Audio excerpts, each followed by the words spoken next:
You wouldn't build a house without a foundation, so why try to build a business without one?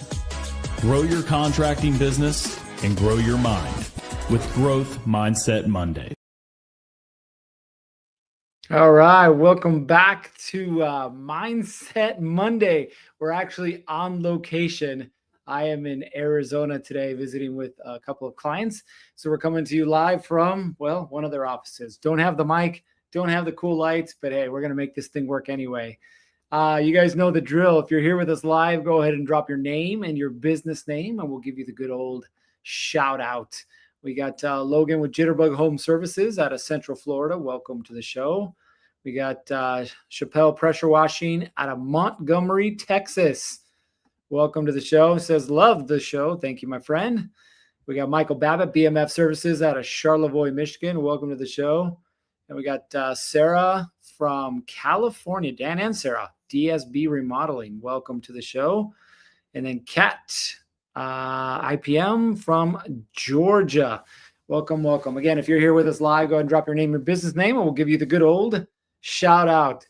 So this last week was a fun one for me because every quarter we do a planning session for all of our clients. And by the way, you guys are all invited to come if you ever want to. The next time we have one will be in January. We'll be in Yellowstone. Yes, that Yellowstone. Doing some snow tracking, I think it's called. We'll be playing around in the snow and then also skiing, snowboarding. So anyway, but we'd like to do business planning every quarter. And there's a couple reasons why. Now, we do it a little differently. If you go to my Facebook page, you'll see a video that I posted this morning. We do things a little differently because from my perspective, business is hard, right? And you and I both know it. There's different varying degrees of hard, and there's different days that it's going to be harder than it is for other days. But business is hard. But that doesn't mean you can't have fun along the way. In fact, our core value number one is have fun. So with that in mind, every quarter we have a theme. So this summer, we went up to Idaho and we went fishing. So the theme was hook, line, and strategy. And we did. We went fishing on the river a few times. I caught a fish. You guys have probably heard my story. The fish just gets bigger every time I talk about it. But we had a good time with that. This last week, we did what we called gunpowder and growth. So we went out to the range. We had an Army Ranger who was teaching everyone some firearms fundamentals and then some cool things. And then right at the end, we stuffed some teddy bears. Yes, they were sacrificed, but we stuffed some teddy bears with some tannerite, and they went kablooey. And it was a whole lot of fun. But then we went back to the office and we worked on business, right? I know you came here today because you wanted to hear a little bit more about what do I need to do to set myself up to succeed in the fourth quarter, in the last 3 months of the year. Now, the first thing that I'll tell each and every one of you is this. Every quarter behaves a little bit differently, right? Why? Because there's seasons. And even when you're in Arizona, New Mexico, Texas, right, in the South, there's seasons too, right? So the first thing you have to understand is, what are the seasons for my business? And if you're relatively new, you won't know this yet. If you've been around a while, then you understand this. Most people don't do business the last 2 weeks of the year. Unless you're doing service work and there's a storm, a lot of people don't do business the last 2 weeks of the year, right? Which means we got to accelerate our timeline. We got to jump behind the wheel and get rolling right now, okay? So how do we set ourselves up for success? I'm going to give you some big frameworks, and then we're going to talk specifically about fourth quarter, okay? So the first question I have for each and every one of you is, what is your goal for the fourth quarter? What is your target, as we like to call them, for the fourth quarter? And I don't want to hear all of them. I just want to hear your revenue target. In other words, come hell or high water, how much money do you want to generate the fourth quarter of this year? For us, our goal is to add 30K, what we call MRR, monthly recurring revenue, by the end of the year. 30K, which is a lofty goal, but hey, that's our goal. That's our target, right? So we can build a game plan around it. But what is it for you? Now, why do I ask that? Because what ends up happening normally is people start the beginning of the year and they're like, this year I'm going to make $1 million. This year I'm going to do $5 million. This year I'm going to do 250 or 750, whatever the number is, right? And then they put their head down and they get to work. and they might be knocking doors or doing Facebook ads or handing out flyers or going to networking events, right? And eventually just business happens. The problem is that most of them don't pick their head back up until the end of the year, beginning of the next year. And then they say something like, I want to make $2 million this year, right? But there's no game plan behind it. And so if you know that there's no game plan behind it, then it's really hard to create success, or I should say to duplicate success. And our goal is to duplicate success, right? You've probably heard the statement before, success leaves clues. And it does. And so in order for us to know what's going to happen, we have to look at what has happened. So let me show you a couple of examples of things on how it is that we track things, that we make sure we know what's happening, okay? So the first thing we do is we use a program, and at some point I'll get you guys a link so you can access this. But we use a program and we call it our BOSS, our business operating system. Now, this is just one client and they focus on kitchen and bath. But if you notice inside of here, we are tracking the fundamentals for growing a business, right? We're not just chasing dollars. Now, there's two things that lead to dollars, okay? There's referrals, i.e. the stuff we can't control. And then there's the activity that we do control, which are leads, appointments, jobs closed. That's the stuff we do control. So we want to kind of track both of those. And if you notice here in this specific example, this is for this last quarter. It still needs to be reset. But we're tracking leads, we're tracking appointments, we're tracking jobs closed, we're tracking average job amount, we're tracking referrals, and we're tracking weekly revenue. Now, what this allows us to do is not just on a quarterly basis, but on a weekly basis, allows us to see exactly what's happening inside of the business. And therefore, we can make those changes as we need to make them. Now, for the sake of the conversation today, keeping things quarterly, I'm going to keep things at that higher level and not weekly, but you should be tracking your stuff and making adjustments weekly, right? So we take these numbers and we say, okay, what was your weekly or what was your revenue target? Here's the totals. What was your revenue target for the quarter? Did you hit it? Did you not hit it? Well, how do we do that? Well, to do that, oops, let me go to this next one here. There we go. We look back over the last quarter and we say, okay, what is happening? Let me see if I can figure out how to put myself in this. No, not going to work. Maybe this. There we go. Now I'm in a corner here. We figure out first what happened the last quarter. So you can see here, we have our clients always track revenue. Okay, what was your Q3 target, your target for the last 3 months? What was your actual? So did you hit your target or not? Okay, leads, we do the same thing. Estimates, we do the same thing. Number of jobs, average job amount, and then gross profit margin. Because that's right, we're not in business to make money. We're in business to keep it. So we track all these things, what our goal was or target, and then what our actual was. And then was there a difference, right? And obviously we want the difference to be positive. But if it wasn't, it tells us a story. Why? We can go back to our business operating system and say, well, you know what? I had an entire month where leads were half what they needed to be, put us behind, and we never got there. Okay. So we're learning lessons. We're making adjustments. The second part, again, are targets outside of that, which might be, get an office, buy a new truck, things outside of growing the business based on just leads and sales and so on and so forth. So we take all those lessons and then we turn around and we set targets for the next quarter, right? And in this case happens to be the fourth quarter. Now, what are we looking at? We're looking at the numbers that we need to focus on that are going to get us the results that we want. So if you notice here, we got a future date, which would be December 31st in this case, the total number of leads that you want to generate, okay? Now, we work things a little bit backwards, and I don't have my iPad to show you guys, but don't worry, between now and the end of the year, I will. We work things a little backwards, okay? You should know what your close rate is. So for example, let's say your close rate is 33%. That means that you close 1 out of every 3 jobs. If you're not tracking this right now, you need to be tracking it. So let's say you close 1 out of every 3 jobs. Well, that means that in order to land 10 jobs, I need 3 times the amount of estimates. Okay. So if you want to close 10 jobs in the fourth quarter, you need 30 estimates. And we say that because your close rate is 1 out of every 3. So you need 3 times as many jobs that you're going to estimate. Does that make sense? So that gives us a total number of estimates. So we have our number of sales, 10. Okay. We say estimates are 30. Okay. Now, for some of you, a lot of your leads turn directly into estimates. For some of you, it's not the case. Regardless, we need to be tracking it. So a lead is anybody who says, hey, I need your services. A lot of you guys are like, well, I always work with the same builders, or I always work with the same people to do this. I get it. But we still need to start tracking that, okay? Because let's say 75% of your estimates 75% of your leads turn into estimates, right? So if we need 30 estimates, right? How many leads do we need?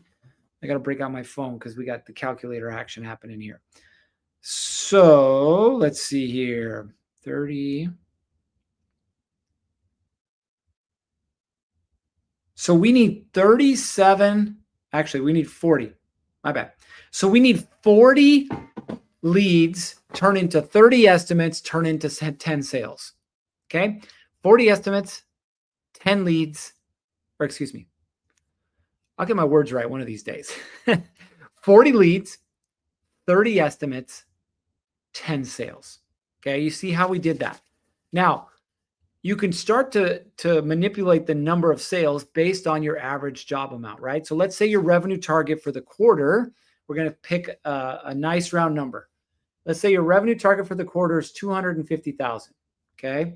So we got 250,000 here, and there's 13 weeks in the quarter. Yeah, that's right. Not 12. There's 13 weeks. So that means that's 19,230 a week. That's what you're after, right?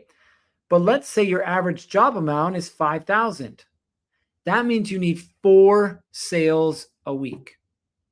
Does that make sense? So what you're starting to do now is take the guesswork out of running a business. Now, I know some of these numbers seem big, and some of you guys are like, wow, that's a lot of leads. I get it. It's just an example. But you need to do the same thing for you and your business. Because if you're not, I'm guaranteeing you right now, you have no idea what's going on, and you have no idea whether you're going to hit your target or not. A lot of you guys are what I call COVID babies, meaning you started your business during COVID, and it was great. You slapped a magnet on the side of your truck. It said Chuck and his brother, right? And you're getting phone calls, and you're getting jobs, and you're like, I can't keep up. But guess what? Times change, right? And they have changed, especially over the last 18 months. Now you really have to know how to run a business. The only way to grow a business is you need to know what your numbers are. You need to know what you're after, right? Because now all the pieces fit together. So let's say, and again, we're just using examples. Let's say you need 10 leads a week. So now instead of just posting randomly on Facebook, hey, I can help you with your roofing, or hey, I can help you with your framing or your electrical, your plumbing, or whatever. Now it's very specific. What activity is going to generate those leads? Now, we love to have the marketing conversation here. I don't think you can ever talk enough about marketing, but we have the marketing conversation here where we say, okay, who are the people I want to work with? What message do they need to hear? Where are they? Right? Our commercial construction management company, for example, Summit Partners, guess what? We work with bigger GCs. Bigger GCs are not in Facebook groups looking for someone to help them with their jobs. They're not, okay? So where are they? Well, they're not posting their jobs there. They're probably posting their jobs to a bid board somewhere, or they're just sending it out to their entire bid list. But I got to get in front of them. So how do I get in front of them? Well, for me, okay, my people are going to be either in the office, they're going to be on the job site, or they're going to be in networking groups, right? One of those three. So my job is to put myself in a position where I can have more conversations with those people. Now, I happen to know a little cheat code, which is these guys really like to golf. And so I also meet them on the golf course. But that's a different conversation. And don't ask me what my score is, because it's not really good. So we turn around and we say, okay, I want to work with GCs. I need to go to where GCs are at. And once I'm with GCs, now I have the conversation with GCs, build relationships, get on their bid list, and now have the opportunity to bid, not just as a blind sub, but now as someone who has a relationship with them. Does this make sense? Okay. So let's go back to, you want to work with GCs that do home remodels. Well, great. Where are they? Well, some of them are on Facebook. Sure. I see posts all the time in different groups. I'm looking for an electrician. I'm looking for a roofer. I'm looking for a concrete guy. Yeah, I see those. But I also see the 300 other people in your area who are also bidding on the same project, right? So what's the likelihood of you landing it? Not very good. So you got to say, okay, either how do I get directly to these people? Again, for you, they're probably on a job site or in the office, okay? Or who has a connection with them already? We had 4 electricians, 4 different electrical companies come to our quarterly workshop. Let me stop this share. Let's see how we can figure this out. 4 electricians come to our quarterly workshop. And when they came to our workshop, you would think, oh, these guys are just here and they're going to remove from stage. Can't remove myself. But one of these days, I'll figure this technology thing out. These guys are competitors, right?